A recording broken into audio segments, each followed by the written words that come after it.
Hey, what's up guys? One Leg Monster here, and I am with Jess Norris, one of the strongest guys in the world pound for pound right now.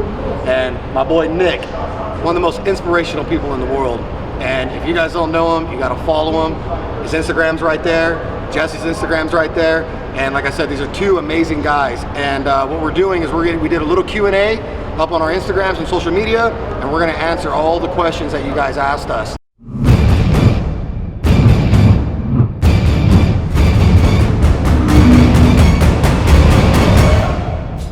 All right, you want me to go first? Good? All right, so on mine, one of the questions I got asked on mine was from T-Well Box, was the best advice on dealing with and rehabbing forearm and elbow tendonitis. I get that often.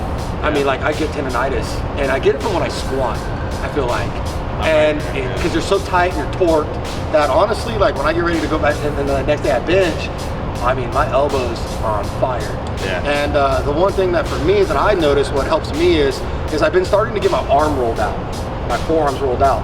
And so I had no idea, I'm like, my forearms, but I'm like, it's my elbow and shoulder that's hurting me. Like, what are you talking about? And so when they rolled me out, I realized that what's happening is these tendons and stuff are twisting inside my arm, and they're rolling them out. And I mean, I just did a video on it not too long ago when I showed that they're rolling me out with that pill. And I mean, you're talking almost immediate relief for me as far as like getting rid of the tendonitis.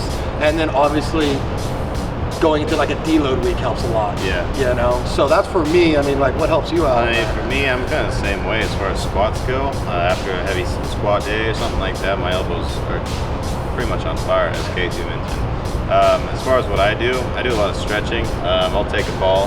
I don't get rolled out, you know, like you did the other day, but I'll take a ball and just dig in there and work around it. And obviously it's the same concept, just that active release there. But yeah, that icing sometimes helps if there's inflammation there in the elbow joint, anything like that. It's like a tennis ball you use, or like a hard? It's like a hard racket ball. Hard racket ball? Yeah. Okay. That's something I use. So. And do you like doing tendonitis or what? I used to deal with tendonitis during wrestling because I'm always on the arm, and if it starts acting up, I've been starting to take fish oils for my joints just because, like, why not? Yeah, right. And icing it. Yeah, that works. But the thing that I'm crazy tripping out on is back when you used to wrestle. Yeah. Like, so please, just real quick, I know. Please just tell somebody about you used to wrestle, like against guys like Jess Norris, like able-bodied guys. Yeah. My junior year, I tried out for. I even got my arm amputated to wrestle. My arm used to be a little bit longer, and the bone was growing faster than the skin. So I couldn't do any physical touch to it. And one day I came home and said, "Mom, I want to be a wrestler." My brother was a wrestler. My friends were wrestlers. Made the appointment, got it amputated, put some cushion on that. Junior year I was JV, worked my butt off. Senior year I was the 106-pounder varsity from my high school. It's a wrap from there. I don't know if you guys heard that, but he amputated his arm just so he could wrestle. So for all you able-bodied wrestlers that aren't making weight, this guy amputated his arm just so he could wrestle. So you better fucking make it up, man. That's some savage shit. Yeah. All right, that's dope, man. Go ahead. That's awesome. What do you eat for your pre-workout meal? And I'll just go ahead and answer that first. Honestly, usually when I go train, it's first thing in the morning, and I don't eat breakfast. So I train on an empty stomach. You train fasted, fasted on. That is gnarly. I've tried, eating just carb loading basically. Meal to make me some chicken and rice, just something simple. But honestly, when I'm doing a heavy day like deadlifts or squats, I just feel like I'm gonna throw up, and it affects me more negatively than it does positive. So. I am complete opposite. I load all damn day. I don't know. I have a mental barrier to where I'm not going to the gym in the morning. Like, I need to eat, and so I do, and I eat. But I do carb load before I go to the gym, an hour before I go. But it's a shake.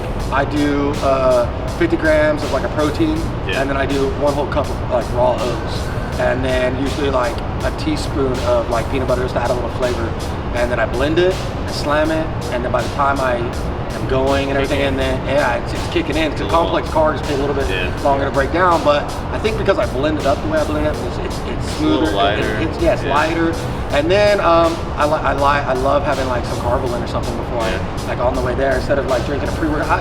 I don't drink too much pre-workout on certain days, so instead on the way there I'll just slam down some Carbolin or something like that and give me those fast carbs and stuff that I need. I've tried that.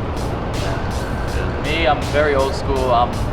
Eggs and oats. Eggs and oats. Eggs and oats, that's my breakfast, and that's been my breakfast for the past like 2 years. So before I'm lifting, it's eggs and oats. Yeah, I mean, it's Simple. Yeah, simple. I like it. I like it too. All right, here's something very simple.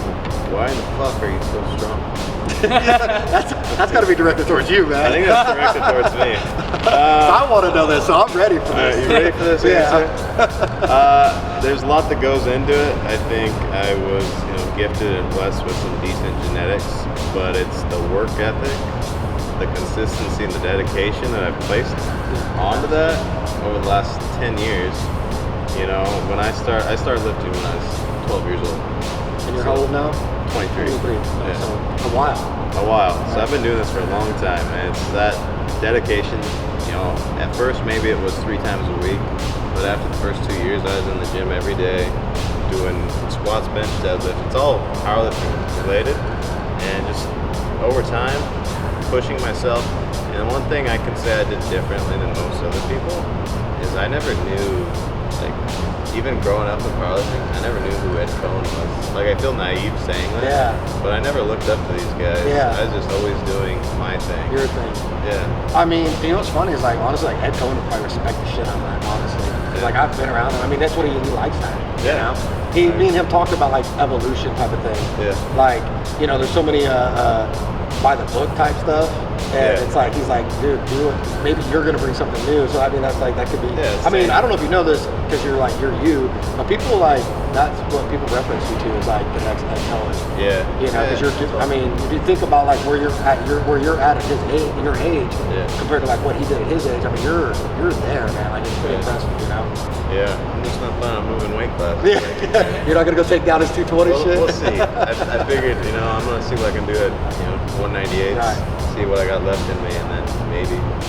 But that's a huge, same kind of mentality. I think is that I haven't had the chance to lift not too much, but I think it was in the same line. What makes you so strong, man? For what you do it. You're fucking pretty strong for. My 8 your pounds, core, my 8 pounds. your core is strong as hell, and I'm curious about how are you so strong?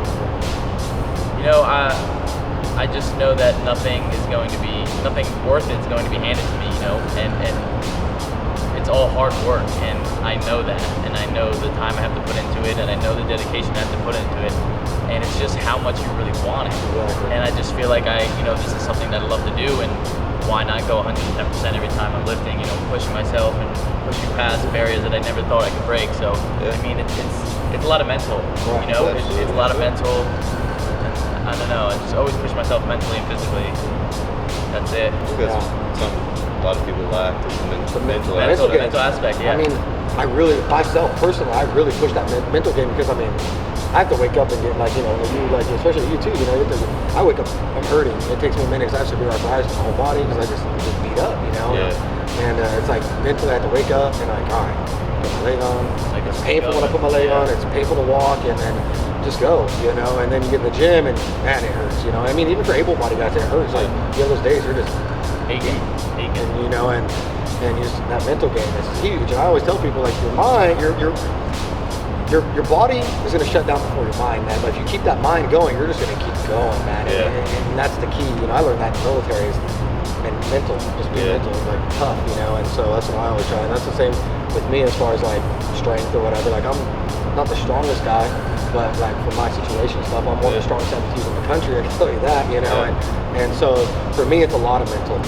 I mean, sometimes there's things that I'm there's no way I'm gonna be able to do it, but you just get yourself so mentally psyched up, and it's you feel there's those days that you're really there on your mental game. You can move a house that day. You know what I mean? So mentality is huge.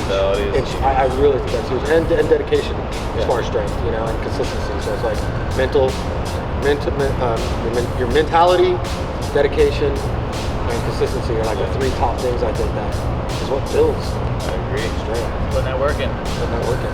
And that's the thing with strength. It takes time. Yeah. It doesn't come fast. Unfortunately. Maybe for the first couple of years. Then after that, it's a slow game. Yeah.